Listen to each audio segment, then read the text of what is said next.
So, sino na sa inyong mga na-hire kay Poly English? Na-hire ka na ba pero nahihirapan ka or naguguluhan kung paanong mag-open ng schedule sa calendar? This video is for you, so just keep on watching. Okay, so nandito na tayo ngayon sa um, schedule, sa calendar page ng Poly English. Lakihan natin para makita nyo. And so dito sa schedule, ito yun, yung naka-under sa schedule. Makikita niyo itong accept bookings within 2 hours. Pag naka-on yan, ibig sabihin, ayan, pag naka-on nyo yan, ibig sabihin, anytime within 2 hours ay pwedeng may mag-book na student sa inyo. So, kunwari, ngayon ay 10 a.m. Pag naka-on to, pwedeng may mag-book sa inyo ng klase ng mula 12 noon onwards. Okay, so, or much earlier pa ng 2 hours. So, make sure na kapag na-on ninyo itong button na to ay ready kayo. Naka-ready kayo sa PC ninyo to take the class. Ito naman, yung isa dito sa kanan, accept bookings between 2 to 12 hours. So, ito naman ay pwede ka mag-accept ng mula 2 hours hanggang 12 hours naman mula sa oras na pag-on mo nito. Ayan. So, off natin.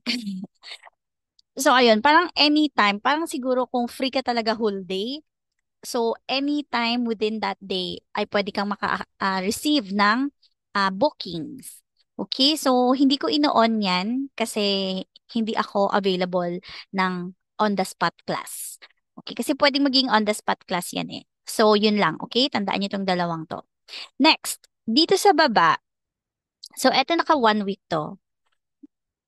Sunday to Saturday na class. So makikita ninyo dito pala, merong mga, lakayan pa natin. Okay. Ayan, eto merong mga ganito. Eto, kapag kayong box, eto yung mga signs nung boxes.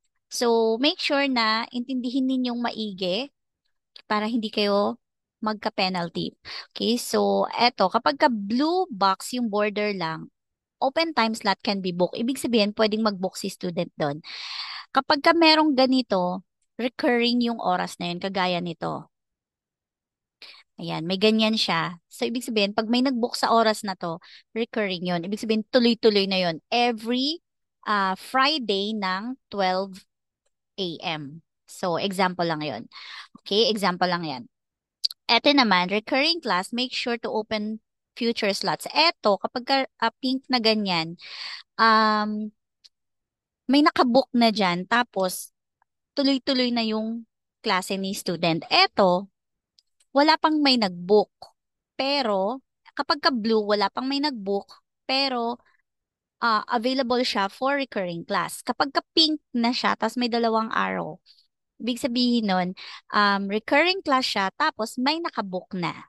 Okay? Eto naman, yung kapag ka pink lang na border, naka-leave ka or hindi pwedeng mag-book yung student doon. Okay, next naman, eto, kapag ka merong parang pink lang na line, ibig sabihin, may student na nagre-request sa oras na yun. Okay, pakita ko ha, kagaya nito. Eto, ayan, may nagre-request sa oras na to. This is Saturday ng 8 a.m. So, i-click mo yan. Hindi ko kasi inopen yan eh.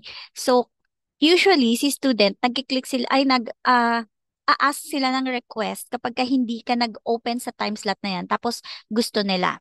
Hindi ko kasi inopen tong Saturday 8 a.m.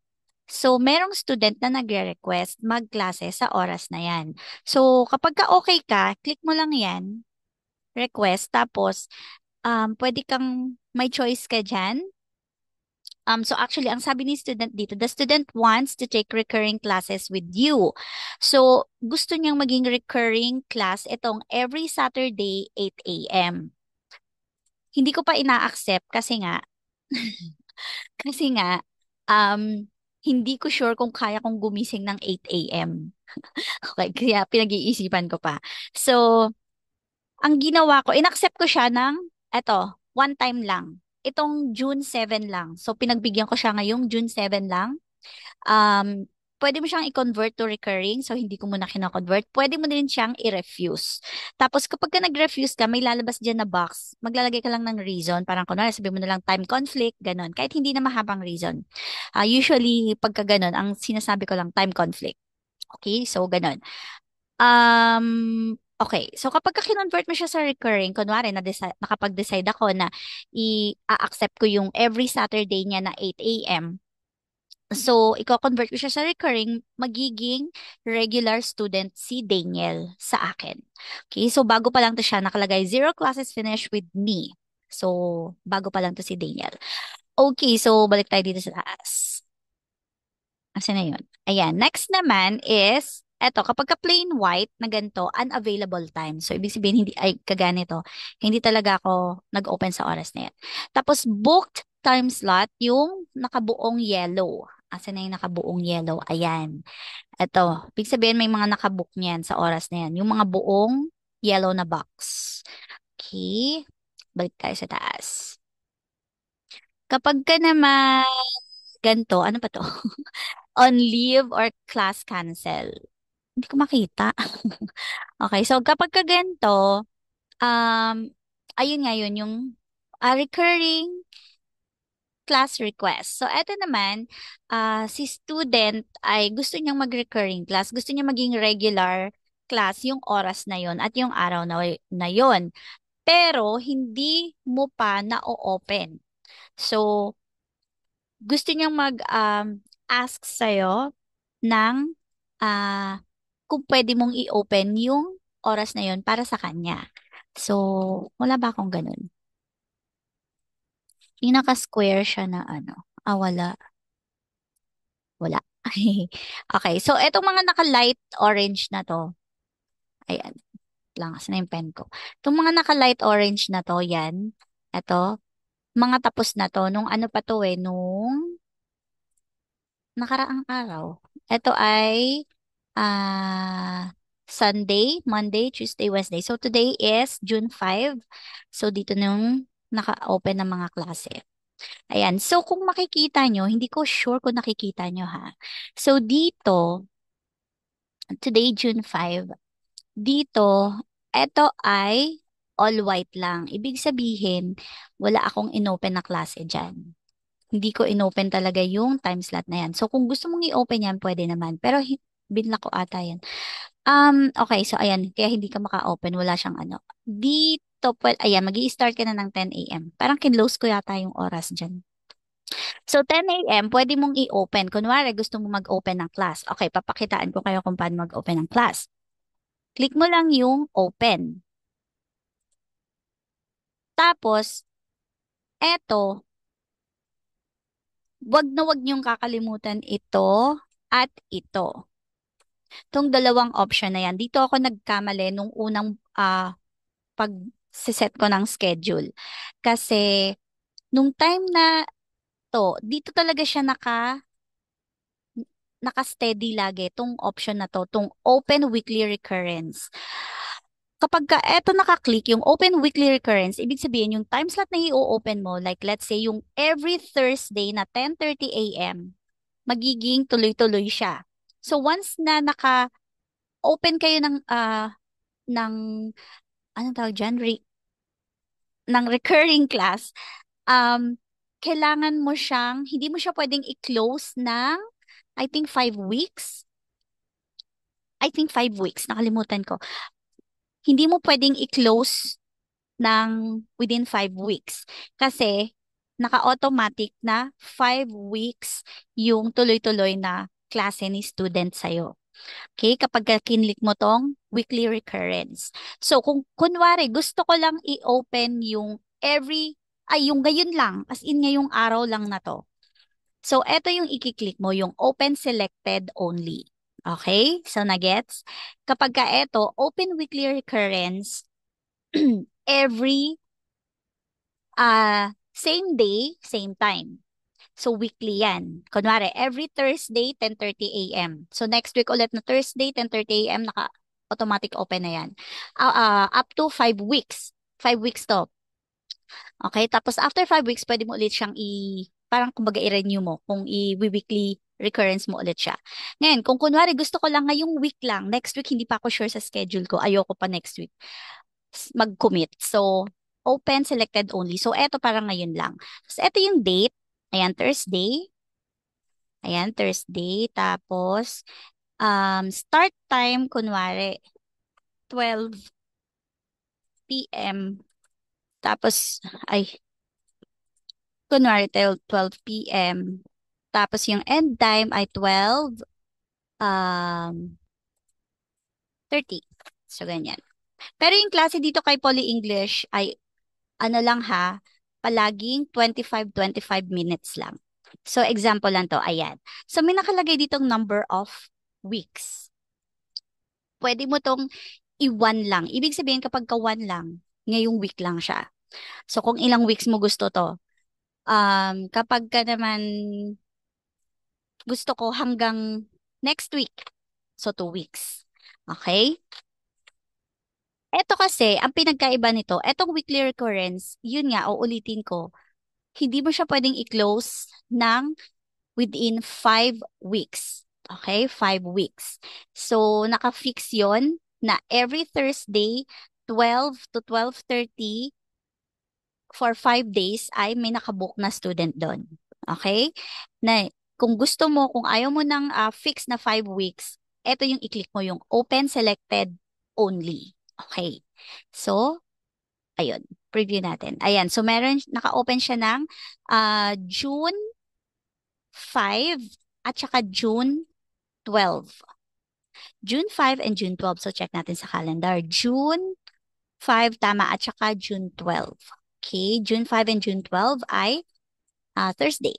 So, ayun, 2 weeks lang siya. So, kung gusto ko ngayong week lang, D1 lang ilalagay ko. Okay, kung gusto mo siya ng naka 100 weeks para tuloy-tuloy ka, go. Okay, so yun. And then, click submit. So, eto, do not open on leave and block time slots. So, i-on mo to kung ayaw mong may mag-book doon sa mga days na naka-leave ka or sa mga days na binlock mo. Okay, so hindi natin open yan. Ngayon naman, ang natutunan ko pala dito is kapag ka hindi ka available sa oras na yon at sa araw na yon, much better na i-block mo yung schedule na yon. Okay, bakit? Kasi kagaya nito, hindi ko binlock yung oras na to. So, merong nag-request na student. Para kasing ang dating, pag nag-request sila, tapos i-decline mo, parang medyo pangit yung dating kay student. Parang baka hindi na ano ulit sa'yo, hindi na ulit mag-try kasi baka sabihin, lagi naman akong dinedecline nitong teacher na to tuwing request ko ng class sa kanya, ng oras. So much better na i-block nyo. Kasi kapag ka naka-block yung schedule na yon, hindi talaga makakapag-reserve si student. Hindi rin sila makakapag-request. Okay? So, ang ginawa ko, asin na ba yun? Eto to, yung mga nakaganito, etong parang may gray na to na box na may guhit-guhit. Yan, naka-block yan. Ibig sabihin, hindi talaga sila pwedeng kahit mag-request or mag-reserve sa oras na to.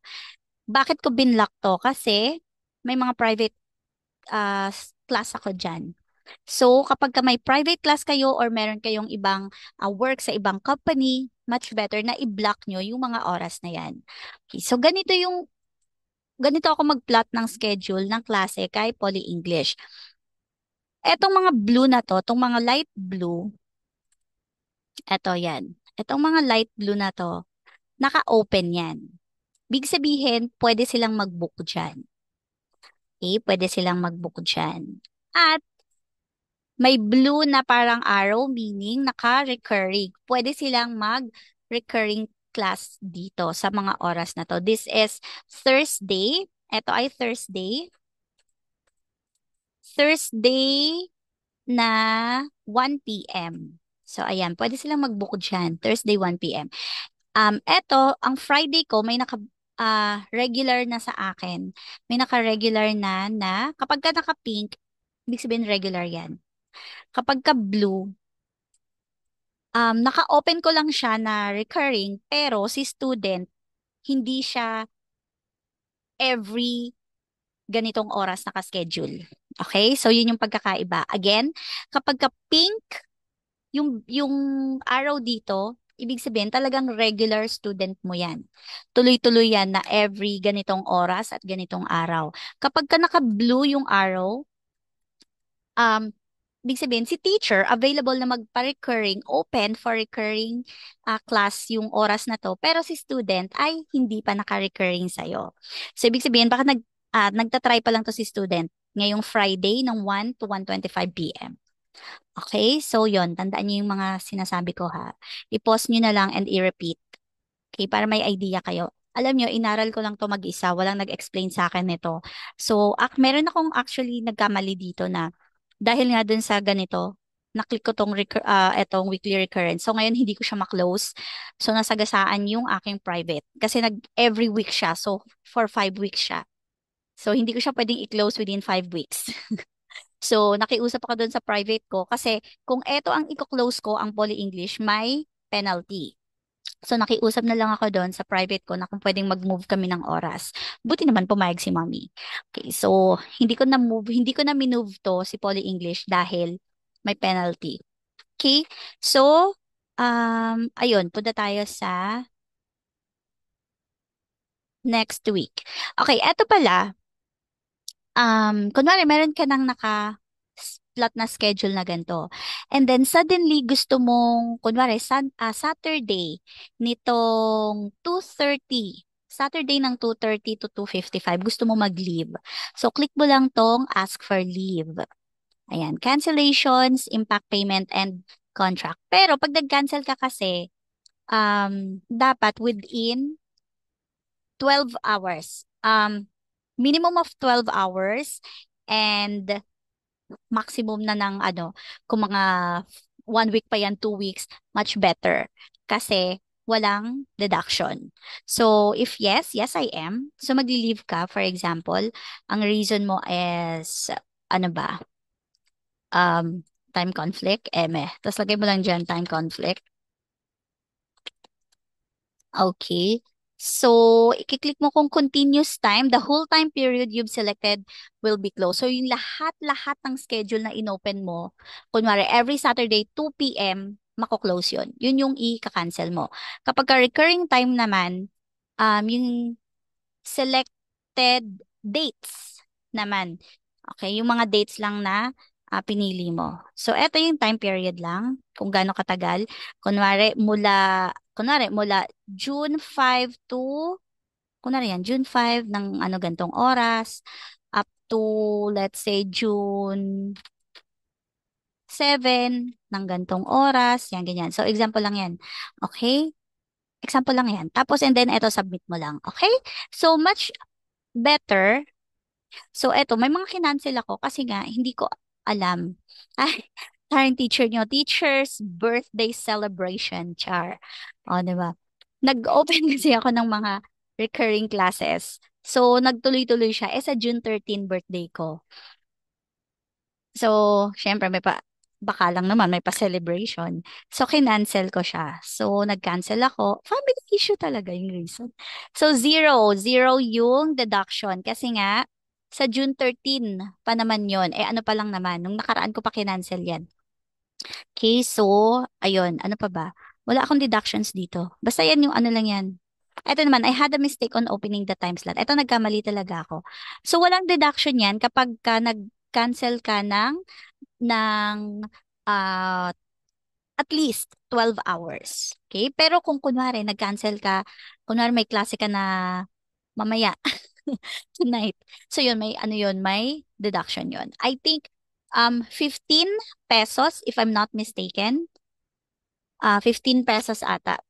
Okay? So nandito rin naman yan. Andito yan. Teacher sa mga na-hired na pala, make sure na basahin nyo to. Okay? Para hindi kayo mayat maya nagtatanong. Kasi alam niyo ako, binasa ko lang din yan. Inaral ko lang din at inintindi. Kasi hindi ko kayo lahat ma-replyan. Okay? Alright, so yun lang. Ano pa ba?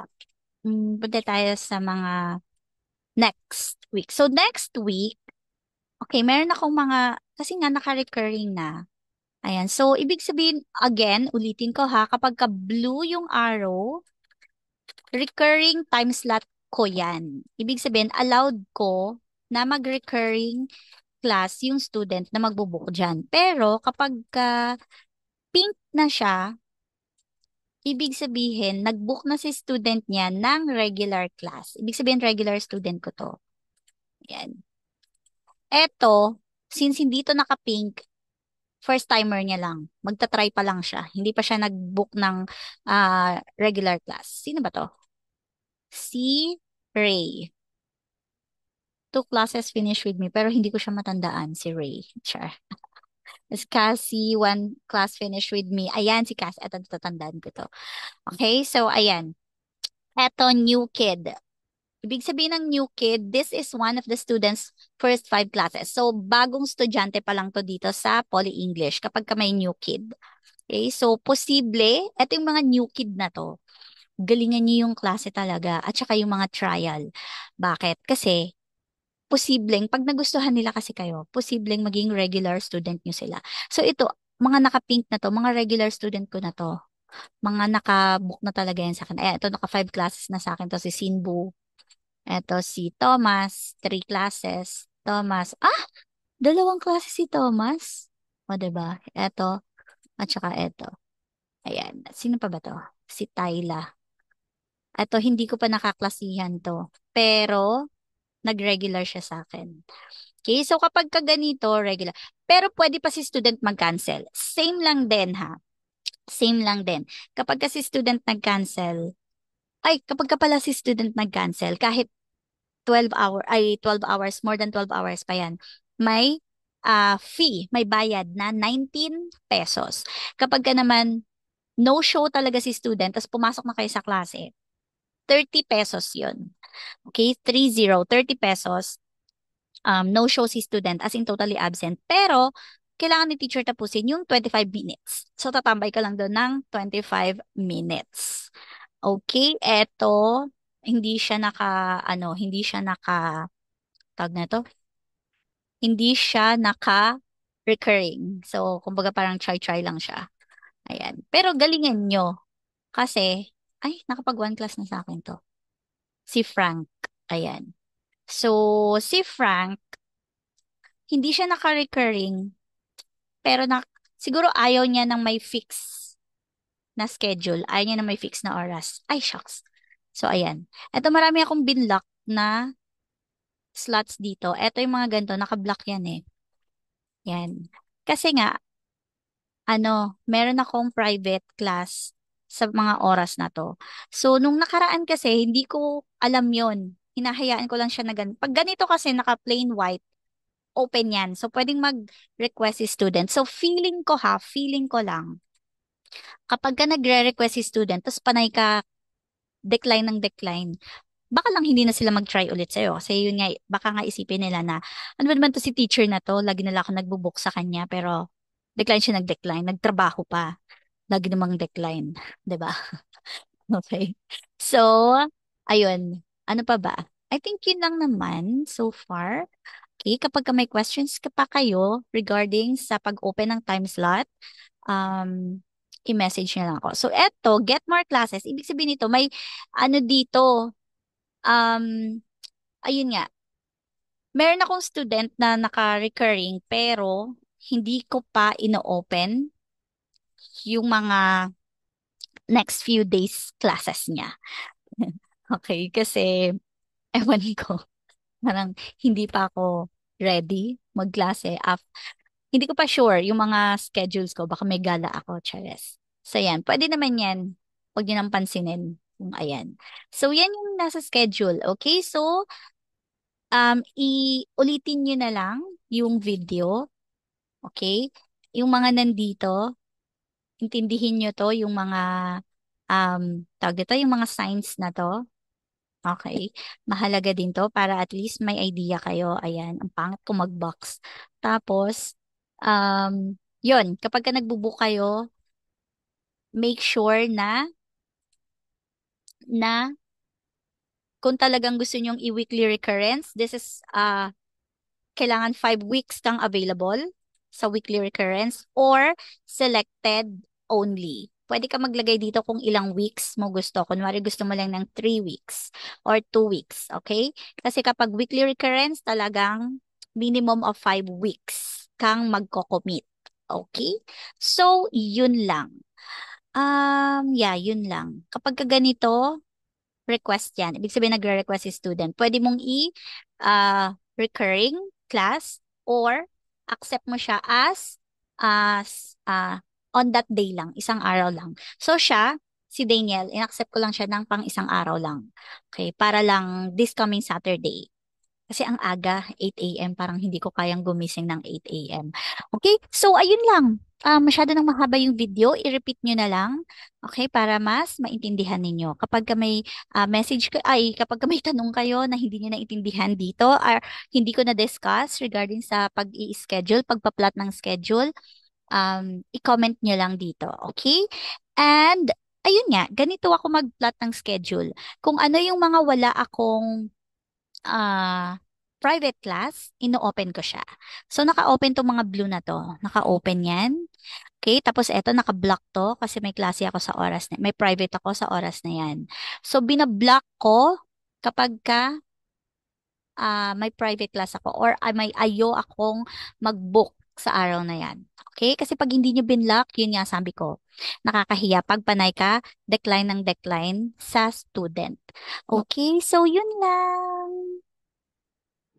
So, ayun, ganun ako mag-plot ng schedule ko kay Poly English. Aralin nyo lang maigi yung calendar, basahin yung maigi bago kayo mag-okay at mag-accept. Baka mamaya naka-recurring yun, tapos hindi naman pala kayo pwedeng mag-commit ng tuloy-tuloy. Okay? And tignan yung maigi yung bawat oras at days. I-block nyo kapag ayaw nyo magkaroon ng bookings sa oras na yon or sa date na yon. Okay? So, kapag may questions kayo, i-comment nyo lang dyan sa comment section. I think mas okay na sa comment section kayo mag-message kaysa sa PM para yung questions nyo na sasagutin ko, mabasa na rin ng iba. Okay? And, yeah, baka gusto nyo rin akong i-follow at mag-subscribe.